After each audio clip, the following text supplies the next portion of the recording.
তোমরাও আজকে বানিয়ে ফেলো বাড়িতেই এই টেস্টি টেস্টি পাপড়ি চাট। দোকানে এক প্লেট 50 টাকা, আর বাড়িতে 100 টাকার মধ্যে বাড়ির সবাই পেট ভরে খেতে পারবে। আর সবার রিয়াকশনটা ঠিক এমন হবে। আরেকজন চেটে চেটে একদম বাসনপত্র সব খালি করে।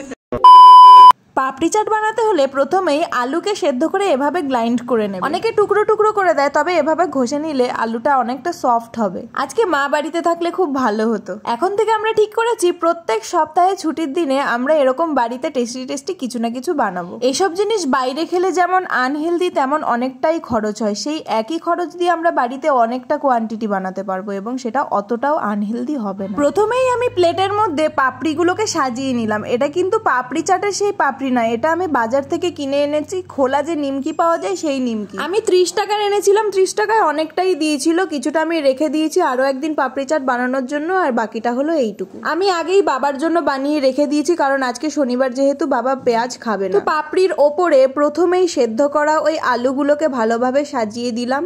তারপর দিয়ে দিলাম যেইটুকু পেঁয়াজ কুচি করেছে সেটা পুরোটা। বাড়িতে শশা নেই, শশা দিলে এটা আরো টেস্টি হয়ে যায়। আজকে যেহেতু আমরা হঠাৎ করে হুজুক তুলেছি যে আজকে পাপড়ি চাট বানাবো, তাই সবকিছু জোগাড় করতে পারিনি। ঘরে যা কিছু ছিল সেগুলো দিয়েই বানানোর চেষ্টা করেছিলাম। তারপর ওপর দিয়ে দিলাম টক দই। এই টক দইটা আমি 20 টাকা দিয়ে আনিয়েছিলাম। 1 প্যাকেট টক দই দিয়ে তোমরা 2-3 বার পাপড়ি চাট করে নিতে পারবে। আর এই টক দই আর চাটনি ছাড়া তো পাপড়ি চাট অসম্পূর্ণ। আর এই চানাচুর দুটো পয়লা বৈশাখের সময় বৌদি হালখাতায় পেয়েছিল। যেহেতু আমরা সবাই একসাথে জড়ো হয়ে বসছি না, তাই বৌদি এটা বেরও করেনি, খাওয়াও হয়নি। তো বৌদি বলছে এই হলো একসাথে বসা, এই এখনই এই চানাচুরটা ব্যবহার করার সময়, না হলে পড়ে পড়ে নষ্টই হবে। আর এই যে চাটনিটা দেখতে পাচ্ছ, এটা বাবা বাংলাদেশ থেকে আমাকে এনে দিয়েছিল। গত বছর বাবা বাংলাদেশে গেছিল, যখন বাংলাদেশ একদম শান্ত ছিল, কোনো ঝামেলা ছিল না। মানে এই বড়সড় যে ঝামেলাটা হয়েছিল রিসেন্টলি, তার অনেক আগে গেছিল। তো তখন বাবা আমাদের জন্য অনেক কিছুই এনেছিল, চানাচুর, তারপর বিস্কিট, চাটনি।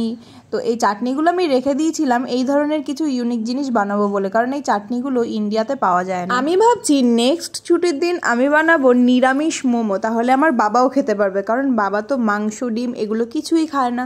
আর ডিম দিলেও বাবা খেতে পারবে না, তাই ভেজিটেবল মোমো বানাবো। তার সাথে চাটনিটা আমি রসুন দিয়েই করবো, শেজওয়ান চাটনি।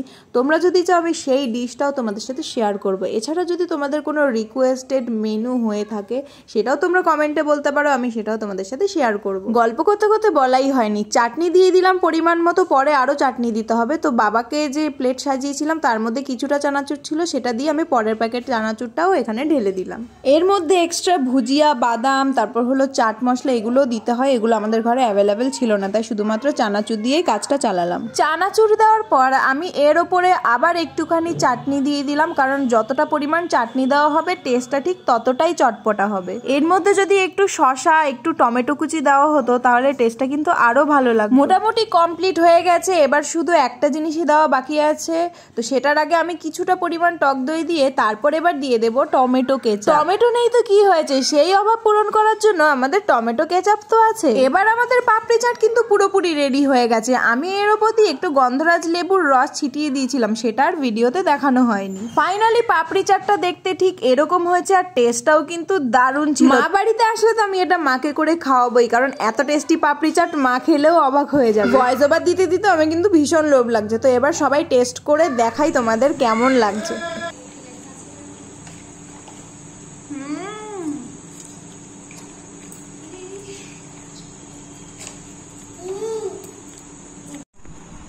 কেমন টুনু বল, কেমন লাগছে?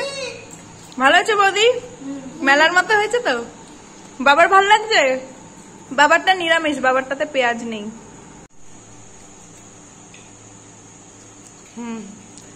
আরেকজন চেটে চেটে একদম বাসনপত্র সব খালি করে ফেলছে। প্লেটটা খাওয়া যাবে না রে, প্লেটটা শক্ত। দাদা একদম চেটে পুটে খেয়েছে, বললো যে দোকানের মতোই টেস্ট হয়েছে।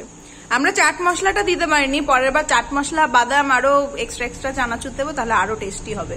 আরেকজন এখনো চেটেই যাচ্ছে, দেখো এই যে এটা চাট চাট। টুনু এবার পড়তে বসবে। তো আমাদের পাপড়ি চাটটা দারুণ হয়েছে আজকে খেতে। মানে কিছু কিছু জিনিস স্কিপ করেছি, তাও দারুণ হয়েছে। দোকানের মতোই মোটামুটি টেস্টিটা হয়েছে, মানে কম হয়নি দোকানের তুলনায়। তো তাও ঘরোয়া জিনিস। হ্যাঁ, তাল পেড়েছে, ওটা শর্ট ভিডিও করেছি। আমার তো এদিন পার্লার ক্লাস ছিল, তাই তোমাদের দেখাতে পারিনি। আমাদের তাল বিক্রি করেছে, 1 গাদা তাল বিক্রি করেছিল। আমি তোমাদের মিনি ব্লগে দেখিয়ে দেবো। তো দেখা হচ্ছে আমার পরের ভিডিওতে, পরের দিন আবার যখন পাপড়ি চাট বানাবো তখন আবার তোমাদের সাথে শেয়ার করবো। টাটা।